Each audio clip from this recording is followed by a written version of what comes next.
Mired in toxic partisanship, left versus right, us versus them. While we pay to keep our politicians fighting, how do we, the people, rise up and solve the great challenges of our time? We do it by embracing freedom and liberty. There may be no such thing as a free lunch, but this hour is as close as it gets. Welcome to A Free Solution. Welcome, everyone, to A Free Solution. I'm Kevin Wilson, your host for today. Thank you so much for joining us. We're here live on WYSL, which means that you, the listeners, you can participate in the conversation along with me.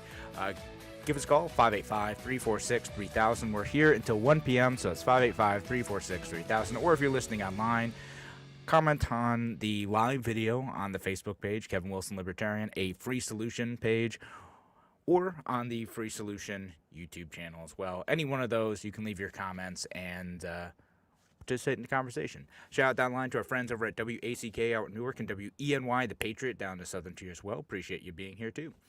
And today, we're going to spend the first half talking about, we'll talk about vaccines, FDA, that type of stuff. And the second half, we'll probably talk about the infrastructure bill, what's going on over there. But I'll just start out with, over the weekend, I got the vaccine. I got vaxxed, y'all. So it's been about 48 hours since I've gotten it. So far, nothing too scary. I was a little achy, a little bit of arm pain. I fully trust the government now and worship Bill Gates as my god. No, I'm kidding about those last two.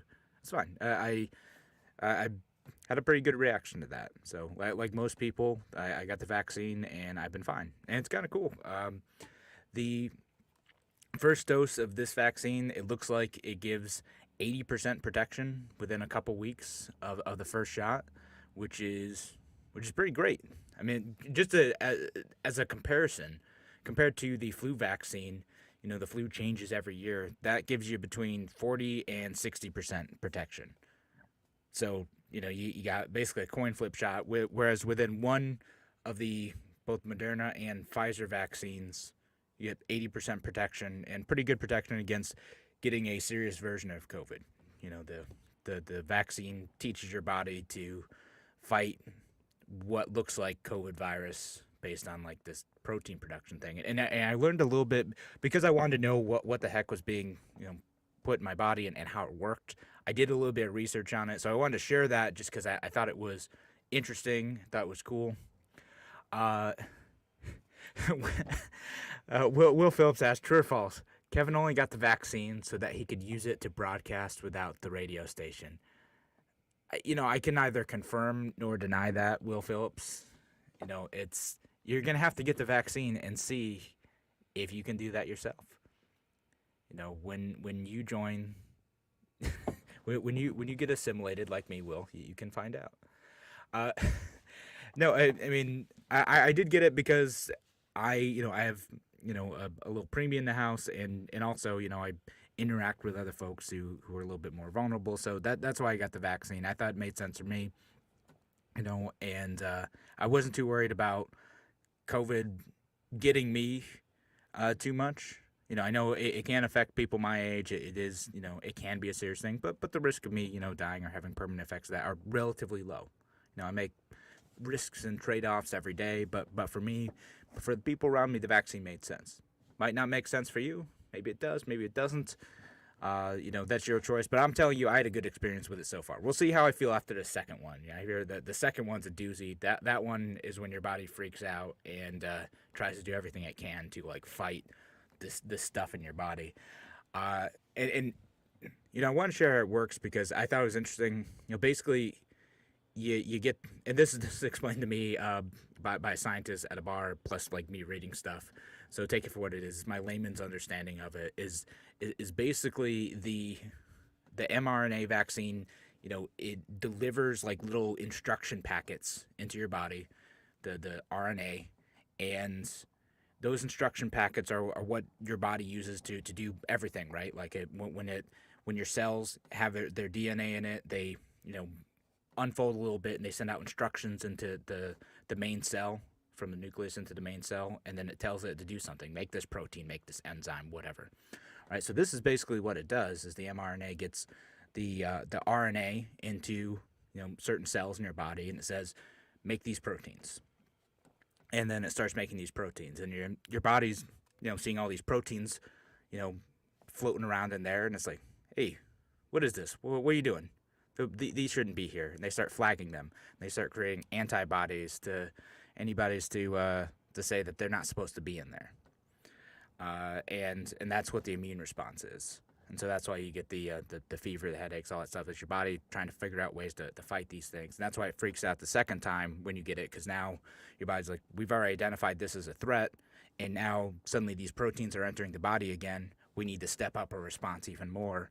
And that's why you get the fever, the headaches, all that stuff. So sometimes the bad reactions that can last for a couple days. So we'll see after I get the second one in May. If I'm out for a day or two, if I end up showing up on my Monday radio show, I'm getting out on a Saturday. And but otherwise, for the first one, it's fine and great protection. And it's interesting. I know some people have been like, it's gene therapy. Like, well, sort of. It is. It doesn't like replace the DNA in your cells like a virus does. Like a virus goes in, replaces the DNA, starts producing a whole bunch of viruses, and then usually destroys the cell in the process, right? So COVID, that's what most viruses do. This just says, here's the instructions. We're not going to mess with the main cell itself. And your cell's just like, well, these instructions are here. They must be legit. Start making these proteins. That's what it does. And then, I said, your body starts fighting it. And then the proteins look like the COVID proteins. So when an actual COVID virus enters your body says, nope, we got to deal with this. Let's make sure we get rid of these right away. So it's a pretty cool process. And the mRNA thing, it's crazy because the vaccine itself, like the vaccine for COVID, the mRNA one, was made like days after they sequenced the COVID virus. Like it was made in January. The barrier was making sure that they could deliver the mRNA to the right cells to be able to make it work, and also getting government approval and doing testing too. Like they had to do actual testing with this stuff, right? So like they had a vaccine available over a year ago. So it was made in January. They were starting to do human testing back in March. And they did animal testing concurrently. I've seen that pop up in comments on stuff like, oh, they never did animal testing for this one, or it killed a bunch of animals. That's not true. They did do animal testing. They did it concurrently with human volunteers, and it was fine. They tested it. They had, I forget which one. I think Pfizer had like 70,000 volunteers test the vaccine, found it to be pretty effective, and that's what they did. And what's going to be cool about this is if scientists can continue to make this work, what it means is that vaccines can go even quicker. If we kind of pre-approve the mRNA process, we're able to do this quickly. That means that as soon as there's a deadly outbreak of something, whatever the next big disease is, 5, 10, 15, 20 years from now, a vaccine will be able to be made right away, tested immediately, and instead of the 12 months that it took for the vaccine to really get rolling out, it could be 3, 4, 5, 6 months. It could be a lot quicker.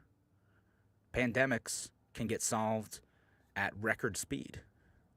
And I know some of you are nervous about this, but to me, I love technology. I think I'm super excited about this. And I think what's going to end up being the barrier, in my opinion, is government. Government's going to say, no, we've got to be cautious about this. We've got to slow down. We've got to institute more rigorous testing standards. And here's my take on that, because I get that.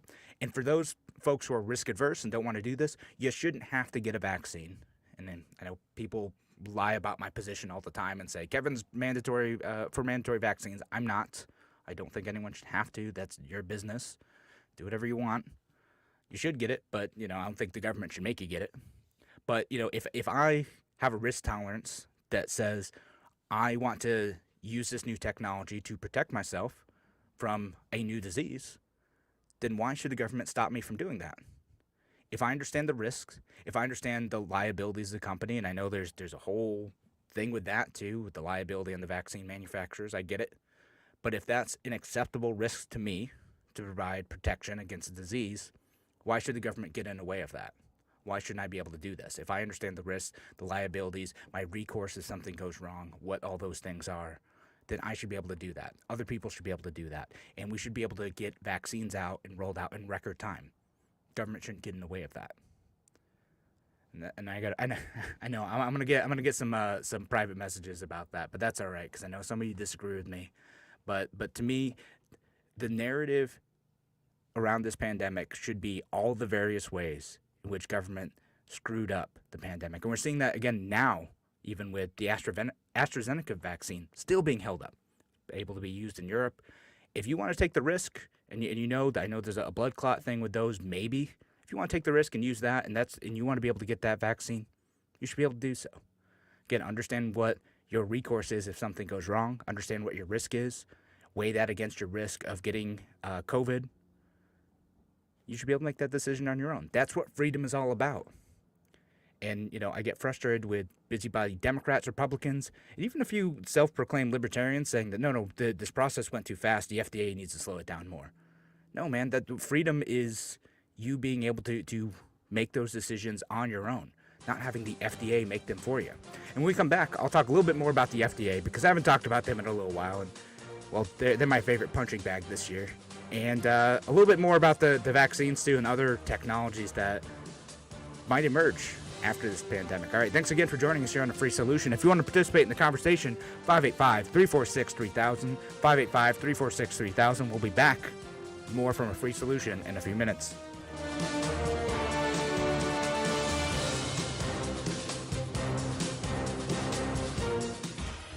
Your business relies on computers and technology to operate. Slow, unreliable networks and servers can cause unplanned downtime and affect your bottom line. The experts at SimpleTech Innovations are here to help. Their preventative maintenance program ensures that your computers and network are kept up to date and monitored for any issues, keeping your business running smoothly. They also help clients achieve HIPAA, PCI, and New York State cybersecurity compliance to keep your network safe and secure. Whatever your business IT needs are, SimpleTech Innovations should be your first call. They've won the Best in Rochester 8 years in a row and have an A+ Better Business Bureau rating. Call them today for a free consultation at 585-200-3182. That's 585-200-3182. SimpleTech Innovations.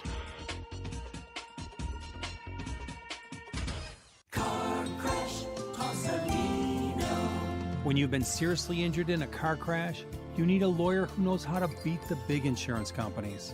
Call me and I'll take them on so you can focus on your health and family. Car crash, call Salino. Salino, call Salino.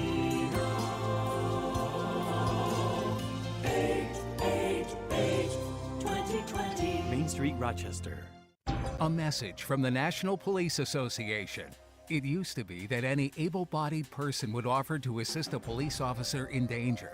Now, passers-by are more likely to take a video. There's a better use for your phone when an officer's in trouble. Call 911. Tell the operator where you are and what you see. Then, start your video to provide evidence later. To learn more about how you can assist law enforcement, visit nationalpolice.org. That's nationalpolice.org. Why do businesses choose to move their website from Wix and Squarespace to SimpleTech Innovations? Maybe it's their excellent customer service or attention to detail. Maybe it's their ability to give a truly customized solution. Or perhaps they just like the fact that SimpleTech is a local small business that builds great relationships with its clients. Whatever the reason may be, you can rest assured knowing that the local team at SimpleTech has your best interest in mind when building or updating your website. They're hands-on and love helping customers achieve their goals. But don't take my word for it. They've won the Best in Rochester 8 years in a row and have an A+ Better Business Bureau rating. If your website doesn't match your dreams or isn't achieving your goals, give the professionals at SimpleTech Innovations a call today for a consultation at 585-200-3182. That's 585-200-3182. SimpleTech Innovations. A free solution. Welcome back to A Free Solution. I'm Kevin Wilson, your host for today. Thanks again for joining us. We're here live on WYSL, which means that you can call in 585-346-3000 if you want to participate in the conversation. We're here until 1 p.m. And, of course, you can leave your comments online, too, over at the Free Solution Facebook page, the Kevin Wilson Facebook page, Twitter, and A Free Solution on YouTube as well. Any of those places, you can leave your comments. And I'm talking about the vaccine. You know, I said I got the vaccine over the weekend. Finally, you know, they opened it up to 30-year-olds, and I immediately was like, all right, yep, I'm going to get this. Because I've done my research. I feel like I'm comfortable with this. I want to get it. So I was able to get it, not through the state website. I ended up getting it through my medical provider because the state website is, I mean, maybe other people have had good luck with that. I thought it was a mess. They told me, like, the nearest vaccine appointment was months away. Same with my wife when she tried to get it, and she had, you know, a good reason to get it earlier, but they scheduled her out until, like, May. It was ridiculous. So I got it. So some level of protection, you know, and I could start going around and feel more comfortable, you know, not having a mask everywhere. And, you know, I've already kind of chosen my situations where I thought it was appropriate and inappropriate, but it's good, you know. And then with most folks getting vaccinated, you know, we can start to move on, open up society, not let, you know, I feel like the CDC director was saying the other day that, you know, we have impending doom on COVID. Like, listen, you know, we've given like something like 100 million vaccinations. You know, we're going to have herd immunity levels of vaccination by, you know, probably like September, October. Like, it's the distribution rates, if the state doesn't get in the way, like New York did, if the distribution rates have been incredible. So if we're going to be able to do all that, why shouldn't I be able to go maskless to a Bills game in the fall? I should be able to do that. It's an outdoor event, and most people are probably going to be vaccinated. And again, just to put a point on it, because I know people put this on me occasionally, I am against the vaccine passports too, because I think they're silly. You know, Larry's done a couple shows on this now, so you should listen to his shows on this. But the whole vaccine passport thing it's going to be obsolete by the time it's even ready to be implemented, in addition to all the civil liberties concerns that they have about that. In addition to that, it doesn't even make sense to do it, because by the time a system for that is up and running, there's going to be so many people that are going to be vaccinated. There's going to be so much protection from that. Why would we need a vaccine passport to do everyday activities? It's ridiculous. There's no reason for it. So hopefully the state doesn't go and make it mandatory anyway.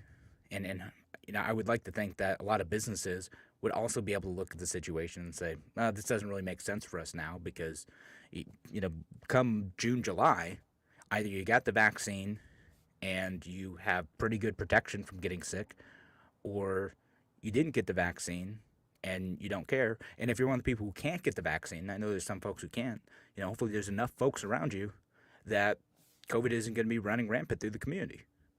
So good. We're on a good level.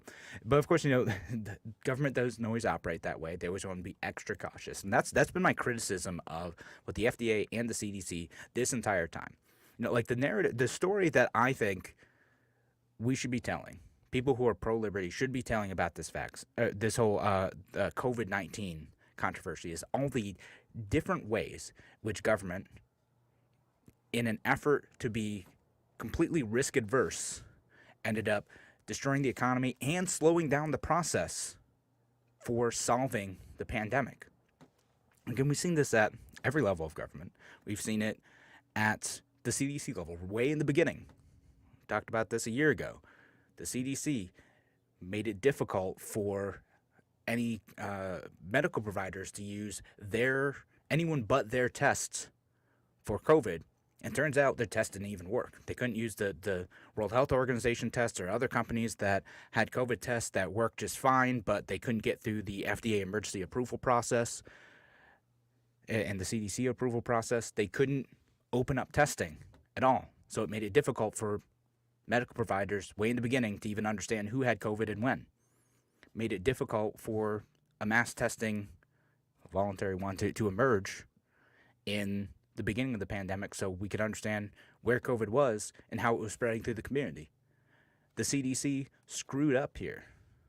Their caution and their glacial bureaucratic process ended up making it difficult to respond to the pandemic in the early days. Same with the FDA. The FDA slowed down testing. The FDA made it difficult for home tests to emerge. They only just came out a little while ago. The FDA is continuing to get in the way of the AstraZeneca vaccine, which, as I made the point last segment, if you want to take the risk for that, you can go and get that vaccine over in Europe. You can get it over there. They're fine with it. But over here, no, you can't get it. Don't have that option. You can't. You should know what you're getting into. You should know that, you know, there are some people who may have gotten, you know, a negative side effect from that vaccine. Very few people. And if that's worth it to you still, you should be able to access that. You know, I come out of this pandemic thinking, again, why don't we eliminate the FDA? Can we? Their whole purpose, right, is to protect people from fraud. But can we do that without a government agency? Can we do that without having a government agency that's so risk adverse that we're unable to respond effectively to a fast-changing situation? Is that sort of bureaucracy effective for our modern-day life? We don't have the time to spend years figuring stuff out to lock down the entire economy. And I made the point last week, too. The lockdowns, we talked with Brad from FEE, the lockdowns didn't work. Not only did they not work, they did negatively impact people. It was interesting. Actually, I do have a small correction from that, too. And I know I'm all over the place this segment, but a small correction. Apparently, suicides were down in 2020, which is interesting. Now, other mental health issues were, and this is a report that just came out at the end of last week, but other mental health issues were still rising, including substance abuse problems. But suicides were actually down. So, interesting sort of correction. I think the overall point still stands. Lockdowns didn't actually, they weren't a good trade-off. We didn't see a significant decrease in COVID cases in areas that were locked down compared to ones that were more open. And I think giving people freedom and helping people understand the risks around them and telling them to take personal responsibility is a far better way to respond to these situations in the future. And I hope that our country, we can look at this situation. We're going to start evaluating this now in the next year. And the narrative that I would like to start seeing picked up isn't that we shouldn't wear masks ever, because I get some people like, oh, this is why we need to be against masks. No, masks, they can work in some situations. They make sense. Mask mandates, though, not great. They didn't actually work. They just made people's lives worse, and people took different types of risks when you mandate that. Lockdowns, maybe not a good trade-off. Or at least the comprehensive lockdowns that we had, not a good trade-off. For shutting down the economy, we didn't gain all that much in terms of reducing the number of people who were impacted by COVID. Look at the New York State numbers. They were terrible. I mean, also, New York State shouldn't put infected people in nursing homes, exposing the most vulnerable populations to a deadly disease for that age category and those health conditions. That should seem obvious to most people, but Governor Cuomo did that anyway, and now isn't being held accountable for it, but we should look at that. And then the vaccine approval process. We should find ways to streamline that process, get it out even quicker. The story I want to tell, the story that I hope you, the listeners, start telling, isn't to distrust scientists, distrust experts, because there's some good, there's some bad. Folks working for the government generally don't know what they're talking about, but some do, occasionally do. Evaluate what the actual situation on the ground is and let people have the freedom to be able to respond effectively. Companies, individuals, states.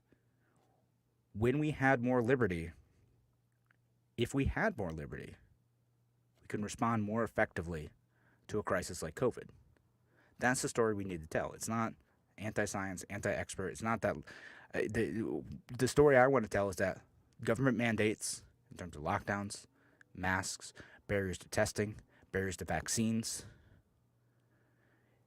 telling noble lies to try to get the population to do what you want. Remember that when, in the beginning of the pandemic, when the government told everyone not to buy masks, and they told everyone not to buy masks so there wouldn't be a run on masks for healthcare workers, but all they did was instill a distrust of masks and their own opinion. Absolutely ridiculous. The lesson that we should be learning from this is that liberty is the way. When we educate people, when we tell people to evaluate risks appropriately, we can have an economy that is optimized for continuing to operate in a difficult condition, and I think there's always going to be some slowdown in the economy in response to the pandemic. But it wouldn't have been a ham-fisted, one-size-fits-all solution, and private companies, as they had started to before the lockdowns came, could have figured out great ways to adapt to this. Instead, we got arbitrary nonsense that left us less free, less safe, and no more well protected against COVID. All right, so that's my whole thing on that. So thanks again for joining us here on A Free Solution. Again, if you want to participate in the conversation, give us a call, 585-346-3000, 585-346-3000. We'll be back in a few minutes.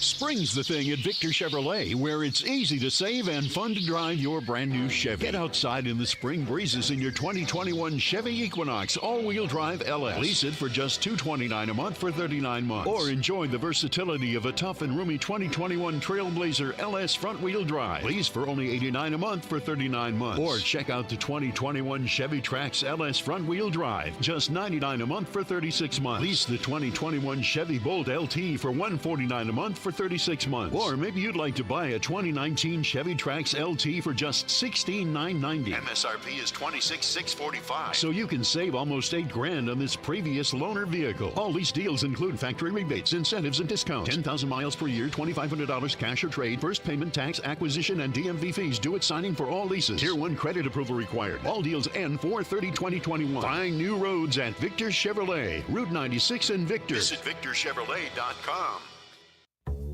Are longer, warmer days making you think spring? Think Springwater Amish Workshop. Get ready to enhance your outdoor spaces. Springwater Amish Workshop has just received a new shipment of durable, beautiful poly lawn furniture. Gliders, folding Adirondack chairs, dining sets, and accessory items will spruce up your lawn for spring and summer. If you like birdhouses, Springwater Amish Workshop has a beauty that's great for lakeside property, a lighthouse, or choose from other designs like birds, moose, raccoons, dogs, and others. And of course, they specialize in backyard sheds and gazebos. Get the best quality, best warranty, best service, best selection. Get yours ordered today to avoid delay so you can enjoy your Amish building during all the good weather months to come. Springwater Amish Workshop on 7936 Route 15 in Springwater. Open Monday and Wednesday through Friday 9 a.m. to 5 p.m., Saturday 9 a.m. to 3 p.m. Visit SpringwaterAmishWorkshop.com or visit them on Facebook. Call 585-669-9710.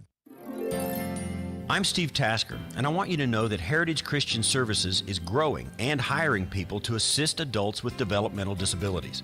Over the years, my wife and I have come to know the agency, and we've seen firsthand how the staff provides compassionate and dignified support each and every day. Listen to why people like working at Heritage Christian Services. I didn't have any experience working closely with people, like following their health plans and assisting them with daily tasks. But Heritage Christian Services helped me to learn the balance between respecting a person's independence and being there to support them when necessary. Working here makes me feel like I have more than just a job, and I appreciate the generous benefits and paid time off. You don't need experience to apply to Heritage Christian Services, but you need to be dedicated to serving others. They'll give you the training you need, a chance to earn national credentials, and an opportunity to grow as a person. For job opportunities, visit futureyoucareers.org. That's futureyoucareers.org. Your business relies on computers and technology to operate. Slow, unreliable networks and servers can cause unplanned downtime and affect your bottom line. The experts at Simple Tech Innovations are here to help. Their preventative maintenance program ensures that your computers and network are kept up to date and monitored for any issues, keeping your business running smoothly. They also help clients achieve HIPAA, PCI, and New York State cybersecurity compliance to keep your network safe and secure. Whatever your business IT needs are, Simple Tech Innovations should be your first call. They've won the Best in Rochester 8 years in a row and have an A+ Better Business Bureau rating. Call them today for a free consultation at 585-200-3182. That's 585-200-3182. Simple Tech Innovations. I'm gonna take you down. Not if I level up first. Hey, honey, you're on speaker. We need help. There's no hot water. Again. Call Taylor. 500 help. Tony says call Taylor. 500 help. Taylor's who we call for heating and cooling help. We need a plumber. Taylor can help you with that, too. Heating, cooling, and plumbing. Call 500 help. Tony, I don't know what I'd do without you. Thanks for getting me into hot water, pal. Hey, what are friends for? Taylor. 500 help. Eyes on Rochester is a full-service ophthalmology office, and we specialize in general ophthalmology, taking care of people from childhood to adult and seniors. We do general eye exams. We specialize in cataract surgery, corneal surgery, and disease, as well as LASIK surgery. We also have a full-service optical shop and contact lens fitting service. Visit Eyes on Rochester at 1157 Fairport Road. A free solution.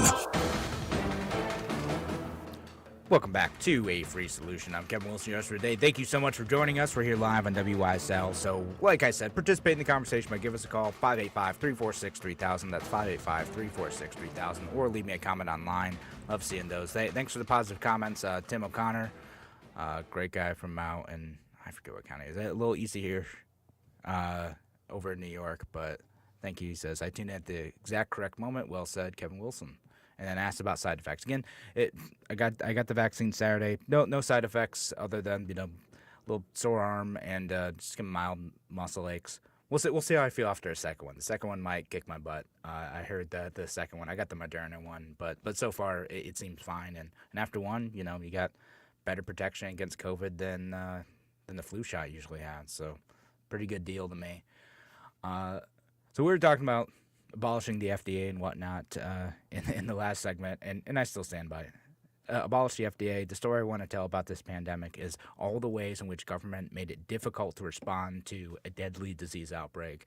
And the lesson that we ought to learn, although we probably won't, the lesson we ought to learn is to get the government out of the way in all of these situations and make sure that people have the freedom to be able to respond effectively. Will we learn that? Will the politicians learn that? No, of course not. Their job depends on them not doing that. They need to be the ones to solve our problems, right? They want to be the ones who are going to fix everything. They are so smart. That's why you elected them. They can fix things. We don't know what we're talking about down here. Anyway, we should learn the lesson that liberty is what we need to fix a crisis like a pandemic. And hope you all think about that. Hope you all think about how that looks like in policy when we're electing people at every level, too. I'm going to move on from that, though. Unless anyone has any other comments, send them my way or give us a call. Happy to keep talking about it. But in the meantime, I want to talk about the infrastructure bill. Well, specifically, I want to talk about what they're trying to tack on to the infrastructure bill. We'll get to the whole thing maybe in the last segment, but they want to tack on this thing called the PRO Act, which is the Protecting the Right to Organize Act. Now, this has kind of been a separate bill in the past. Didn't end up getting through. But it's getting possibly jammed into the $2 trillion infrastructure bill called the American Jobs Plan. And you got to love these names, American Jobs Plan. Who would be against American jobs? It sounds great. Why would we oppose American jobs? I mean, forget about the fact that it's $2 trillion. We just spent close to, $6 trillion, the most spending ever on COVID relief packages. Now we're going to spend another $2 trillion in infrastructure, sort of. We'll go over what's in that in a bit. But I want to talk about the part that they're sneaking into is the Protecting the Right to Organize Act. And what this is, it does a bunch of things, but one of the things that it wants to do is overturn right to work laws in the 27 states that have them. And before I go into this, I want to say I'm not totally anti-union. I think that unions have their time and place, that sometimes workers need to band together to make sure that they are protecting working conditions, that they are advocating for higher pay, and unions can be a great mechanism for doing that. I know people think libertarians automatically anti-union, libertarians, conservatives. I'm not. And I have family members who've been in unions. I have some who aren't, some who are, some who are against unions, some before. I'm not against unions, necessarily. Unions are like any other type of group of people. like government, like a private club, whatever. They can do good things and they can do bad things. I don't particularly like unions when they are public sector unions. I'm much more against those because they're not asking for a share of the profit. They're asking for a share of the loot. They're asking for a share of what the government has extracted from us.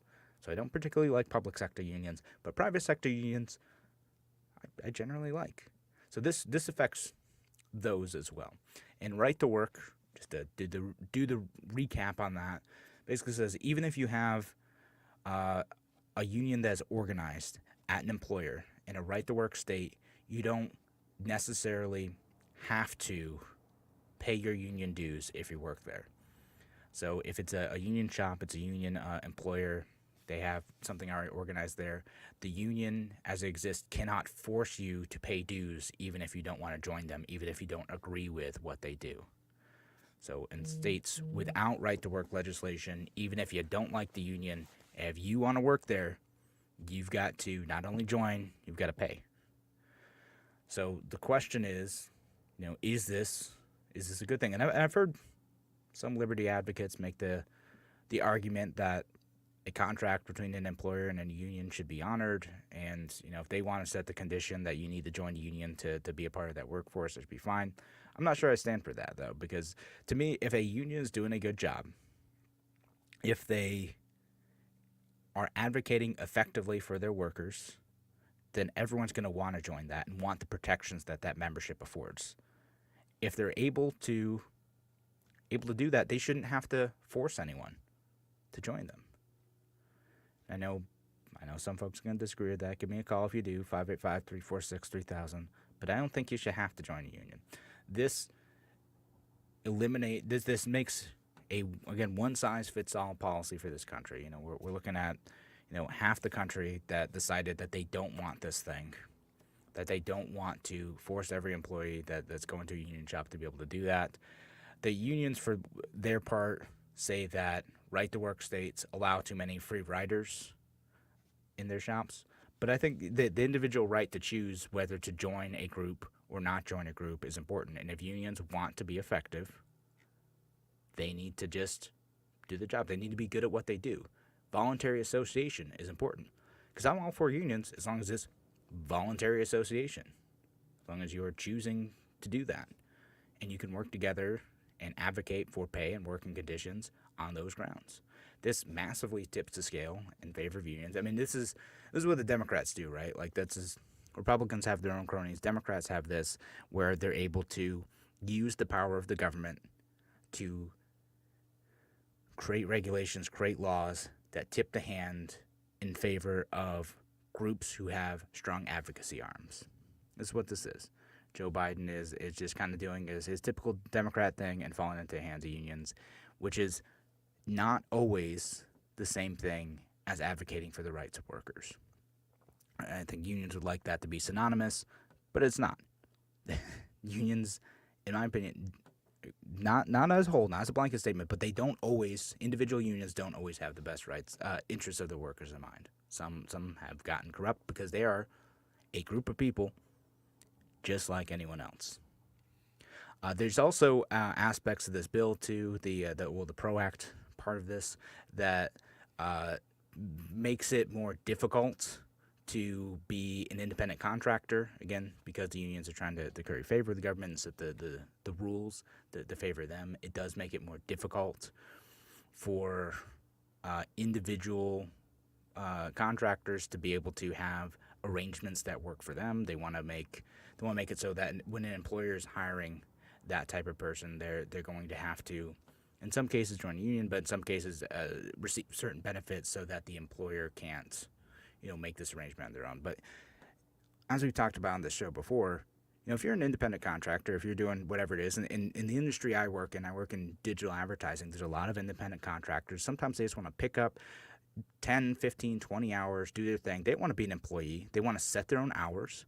They want to, set a pay scale that works for them. They don't need to deal with benefits because they've figured out what they want benefits-wise. There's other industries too. Journalists who had a heck of a time responding to California's law that does something similar.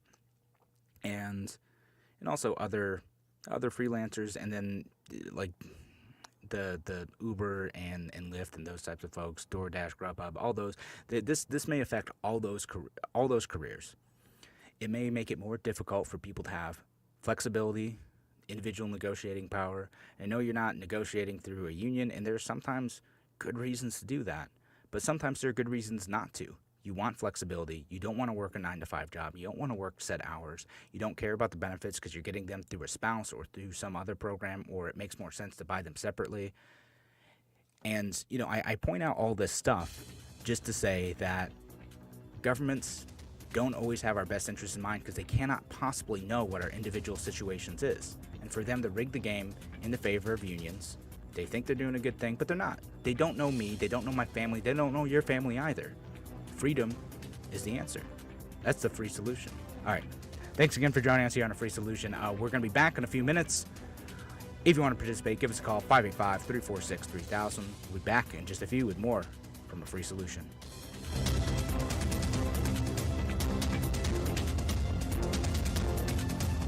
Why do businesses choose to move their website from Wix and Squarespace to SimpleTech Innovations? Maybe it's their excellent customer service or attention to detail. Maybe it's their ability to give a truly customized solution. Or perhaps they just like the fact that SimpleTech is a local small business that builds great relationships with its clients. Whatever the reason may be, you can rest assured knowing that the local team at SimpleTech has your best interest in mind when building or updating your website. They're hands-on and love helping customers achieve their goals. But don't take my word for it. They've won the best in Rochester 8 years in a row and have an A+ Better Business Bureau rating. If your website doesn't match your dreams or isn't achieving your goals, give the professionals at SimpleTech Innovations a call today for a consultation at 585-200-3182. That's 585-200-3182. SimpleTech Innovations. Hi, my name is Ryan Bourne. And I'm Danica Bourne. And we're the owners of South Coast Tax. We would like to thank our Lord for protecting us from evil. Psalm 91 states, "He is my refuge and my fortress, for he will rescue us from every trap and protect us from deadly disease." South Coast Tax are Christian-based tax accountants and attorneys who specialize in releasing bank levies, wage garnishments, and filing complex tax returns. We are the leaders in acceptance of offers and compromise with awesome results. We are also a small firm who will treat you like family and not just a number. Call us today at 1-800-TAX-1176 for a free consultation, and we'll take the time to explain all of the programs that you qualify for in order to allow you a fresh start. In John 8:36, so if the Son sets you free, you will be free indeed. And one way we can achieve that is by being debt-free. So let us help you today. Call us at 1-800-TAX-1176, and together we can help achieve this goal by putting the IRS tax debt behind you for good. Again, that number is 1-800-TAX-1176. Your business relies on computers and technology to operate. Slow, unreliable networks and servers can cause unplanned downtime and affect your bottom line. The experts at SimpleTech Innovations are here to help. Their preventative maintenance program ensures that your computers and network are kept up to date and monitored for any issues, keeping your business running smoothly. They also help clients achieve HIPAA, PCI, and New York State cybersecurity compliance to keep your network safe and secure. Whatever your business IT needs are, SimpleTech Innovations should be your first call. They've won the best in Rochester 8 years in a row and have an A+ Better Business Bureau rating. Call them today for a free consultation at 585-200-3182. That's 585-200-3182. SimpleTech Innovations.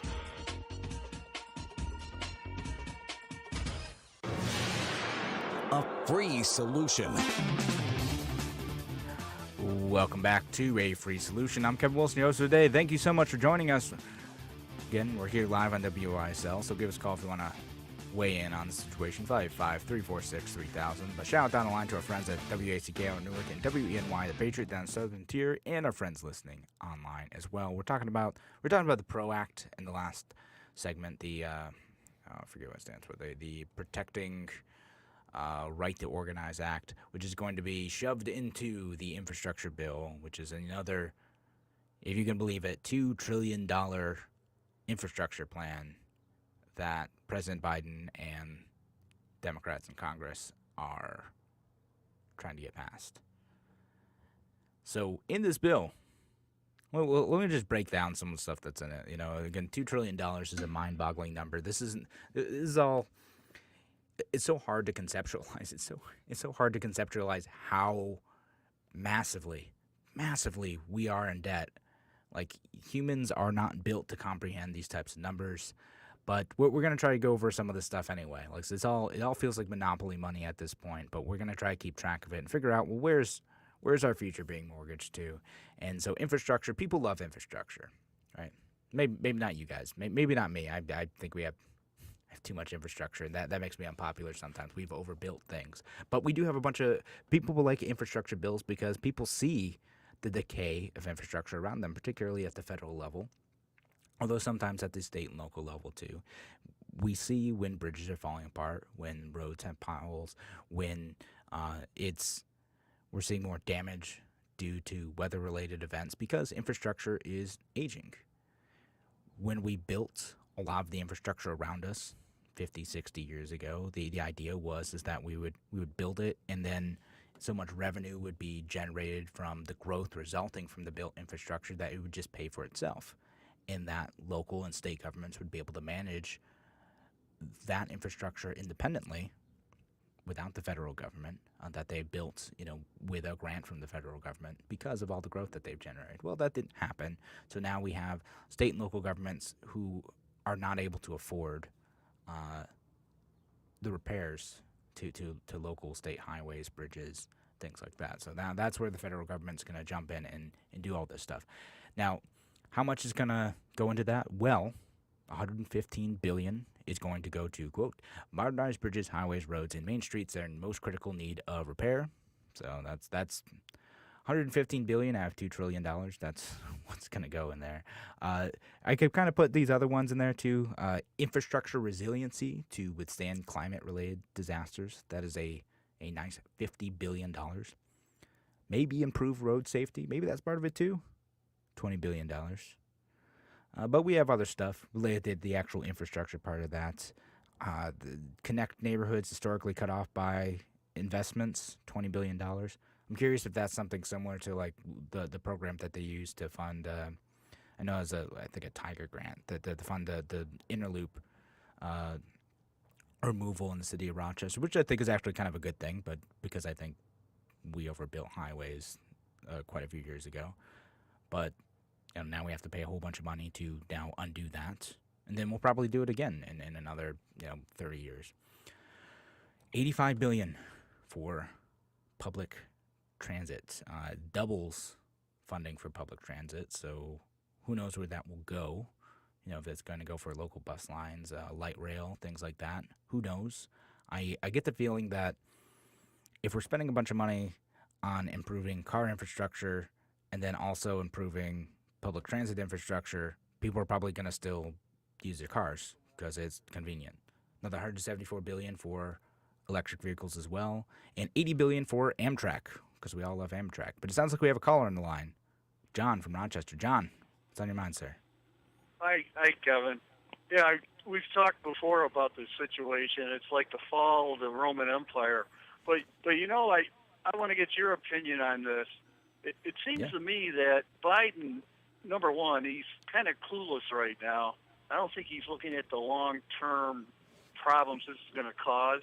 But I think people in his party, especially your Cortezes and Bernie Sanders, they want to actually collapse the economy so we can start anew and go to a purely socialistic economy or a Marxist-type economy. That's what I think the ultimate goal is here for this whole program. What are your thoughts there? Well, I don't think Biden's clueless. I think he doesn't care. I think that his whole thing is like, well, it doesn't really matter if we spend all this money. Like, either it's not going to be his problem or someone else will figure out how to fix it. So I think Biden's just cynical enough. Like, he's going to deliver on what he thinks people want. right or wrong, most people want this. They don't care. That's the thing. Like people like you and I, John, we care about this. We recognize the danger of spending this amount of money and what that's going to mean for us. A few years from now, who knows when, but Biden's just living for the day. But I do agree, sort of agree with the AOC folks and the Bernie Sanders folks. And I think their whole plan is, again, it doesn't matter. That they can just keep spending and spending and spending forever, and that it won't matter. And that in that process, because there's no barrier to being able to spend whatever we want, why shouldn't we implement socialism? Because money's not real. If we're spending this much on all this other stuff, why can't we spend all this money on socialism too? Because it doesn't matter. I think that's where they're at. And I think the ultimate goal for the most radical of them, I don't like to call her AOC, I like to call her Cortez. She probably came from the, her relative might have been the conqueror Cortez, who conquered the Mexico and parts of South America years ago. But anyway, I just think this gives them the opportunity to collapse the economy, go to a purely socialistic, Marxist economy. Biden, I think, wants to be the next FDR, and I think that's what his motivation is. So the motivations are different between Biden and the radicals. Yeah. No, that might be true. And the funny thing about FDR is he was also very cynical. Like he just said, look, we're going to make as many programs as possible, spend as much money as possible because we want to stay in power. Like people are going to keep voting for me and FDR, and people are going to keep voting for Democrats if we give people what they want. He's also worried about, fascists and communists taking over the government if he didn't do something too, so take that for what it is. But Biden's kind of in that same position, I think. That's an apt comparison to say Biden wants to just spend all this money to look like he's the hero, and he is going to solidify his base of support and his legacy in American history by doing so. And John, thank you so much for for calling in. Appreciate the call. And the other comment again on the Alexandria Ocasio-Cortez and Bernie Sanders type of stuff is, if you're a diehard socialist, right, you can hope for two paths. One, either you say all this spending doesn't actually matter, and if it doesn't matter, if we spend a few hundreds of billions here and there, then why can't we have socialized health care? Why can't we have food stamps for all, whatever, because it doesn't matter. Or you can go the other path and say, well, if all this stuff collapses, if it actually doesn't work out, then suddenly a bunch of people are going to be desperate and they're going to be looking for the government to save them. And I agree, that's a way that this could play out, because what does the government like to do? They like to break your legs and then offer you crutches and then ask you to thank them for doing so. That's how government works in most cases. They love solving their own problems and being the hero for it. Even though if you look back far enough, who caused the problem? A lot of times it's the government. So we have this massive bill. I didn't get to go. There's so much to this. Like there's also like home caregivers for the elderly and disabled, $400 billion. There's all this other like quote infrastructure stuff that goes into this. Broadband, public school stuff. Even though we just gave a bunch more money to public school, it is massive. It is mind-boggling. I can't possibly look at all this and understand all this. You can't, and our members of Congress can't either. It is spiraling out of control in terms of what we are spending this money. And so I would love your thoughts on a future episode. Let's talk about it. What do we do about this? All right, thanks again for joining us here on A Free Solution. I will be back on Wednesday. Larry Sharp will be in tomorrow. Keep on listening. Have a great day.